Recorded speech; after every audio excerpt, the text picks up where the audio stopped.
All right, so for in me lubu ay kar duju po to twal lupuwa dog beru kwedwa kar duju bet chok pian jimi mapol wanywako ki itami be TV in matine I'm your host tonight Nya Samuel Olara dok chunya yom to twale tie ki umera brother cafe mo bino kanywako jimi mapol mo nywako in matine malupe kikit ma karama kar kwere po to twal bino cafe ajuli matek itini adeba be po to twal ya yom won mo lubu kar duju itami be TV in matine wabi nerlock ma pere tega da kitma Christmas o kar kere cause when we built ma duong du trial dano bur ka longe kitman and at least yom chunyu bur tima pol baromero tem nano ye tini food ne de piari we bichele ken is a boxing day of course we ka ye a chak penyi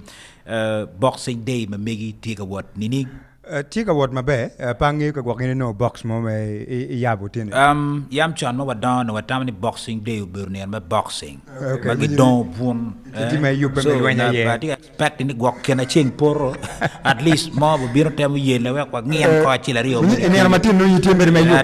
yupe ti mi o ba pia ka jaba wani gini pege logo ye ching donc luenyi kan don mere ke mano wana tamu ko de chon ere kom karne boxing day yes beru ma Pierre Tegada, Odoto, in Nanom, Ikindan me quoque the yam chon, ma piggy tegu, Makuti Jim Beji Kuni, Chiboyo make ma is surprising, Eric and Odoto and Beronani. Okay, I think Ambekar Pierre Tech bought got money. Katiru Kela Mitch, we can sit down, Chi were Bogolok Mogachi deck. I think that is Kedani Anquere, boxing day. First thing first, can animate police may go porching Milubachili, go car report ne Dano. Maramo abichil kineroge niano Pierre Dek kan du mapawi cheli komeno tim germe art obero over Pierre Dek wie niana ber ke kan moti doni kwere karama itamni karama ne bino kibe ne kidira ko bino ke rachai kaneno before waloro kenyo kaneno yupe kon pi Christmas ke kan nyura tini and our bed doni Christmas gino ne tiema botima maraja deda bien kaw po modong chabera rio ngech mon gubergi koko maduong do twali kom choni kanen cho pego yubu jimi nyo pego wilu jimi mapore kine gwak mi chana me yubu ye wich wilu bon kedong timu jimu kan marwata ni pego timu kina ta gwak celebration me Christmas e pobi warma be I think this is the result manyurwa ni kanen percentage padanama kat pa kenyo nyo gwak luen nyo nek uberkati ma duong within 7 days ma wadong kere me doni waka manyeni eni don kelwa tini kara down berka yupe in the wrong motive peki beruka niang exactly the meaning of Christmas wa kubechano tika kiliwa the pictures manoti purely wrong that is credit amanane eto ineno ni me chel karama merki yupe pierre machalo la cho ine etingat my lawyer pajo o mero jampian kanen report pa police jeme ma we ko kilo dani wen me chel ne bon api lutiano bon api mon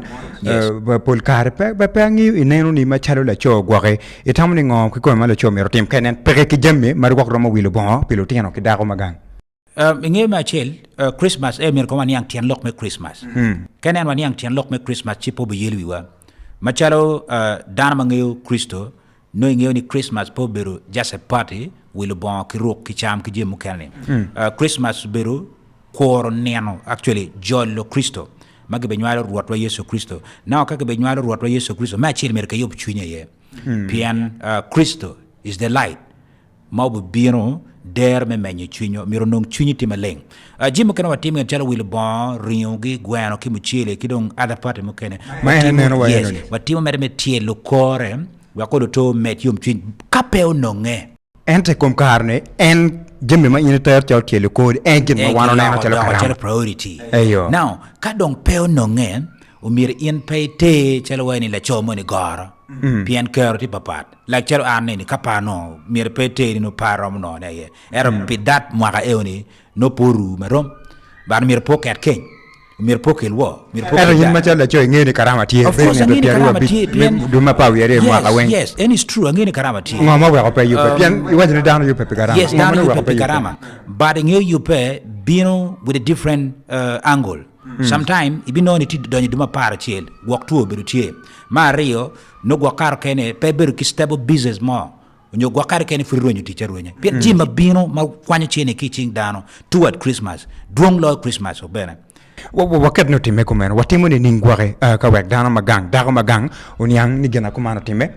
lutiano be onyang ni gena kumano time wek gok bon karama pere mo wilo rinyo ke dem ko I think lutiano pegi pego bien lutiano gi winyu ngo mamegi gi waju but pego anyway no wek waje kumen lutiano winyu ngo of course gina dago waju gin mamien latiano waju latiano no ni na cho peber chok latian pian ke won wek lu nyodo let's say ni tien pa no chene kala tien wa ni na wigi tien pa no chene actually nyo pa timo gin mamero timo ni for Christmas latian ba wa ni I think daddy na to pretty serious e kwa pengo wek ni mega waje in pe ron waje ne lubuk chaw me in be du kere gang piene ma chiri ngi wan cho wan chiero kala kayinyo yuko kape wano miro du gang late piene tiga bakke la nyoro ma chero dago bere kilo tiano ki chaw maduong loicho manyer they have time me lok maduong ikingi ka cher kilo tiano manyer gi moke ken madago be wajo la tiano will take over obenyang ni any could be the information more akibot one kan because the father is the head of the family. Okay. Now gimoke can mo akibot the body of the head which is a mother. Latiano miruye. Ni ene lokada. Okay, wayi machalo cho ni wo beru bo to 12 kilo tiano wa pero ma come no dikande ni pian kan la cho e beru chok bene ki lutino ni maroma ki dako pian won wa yelle pe wacha ni dako dong tiko beru na bere che kor ke bori kom karne wo mon bene yelle ento dako beru ki chawa men no chawa mo ma nokulu to weke lok kilo tiano machalo la cho be mer yelle men no chawa me lok kilo tiano wa kirika lok kilo tiano yang ni nan ba gina command pero mo timme mo kan petian lok ma command wati bo to 12 kilo are we trying to say ni war ni lutiano be contributing because pian pressure kado hake bot lutiano o bot men lutiano men latiana ido bokelo pressure ni kumi kado bokelo wo to me ana cha lutiano pegi pego because daga yetigi pego ma dit lo pingo in ko men daga wa kilo lutiano pa mer ni daga ya wa kilo lutiano ba daga wa girano mer po waje okay chalo binango wachu lok gopa. Alright, so for the Italian man, you are okay. We kare did you? Man, I get more berga kelu. Kita me bet TV, bet kwedwa kare kare. Kwa nyuako kare chil kumera brother Cafe. Nia Samuel Lara, and I bear you us tonight. See you again next time. Nia Wilfred Cafe, wamake tami bet TV.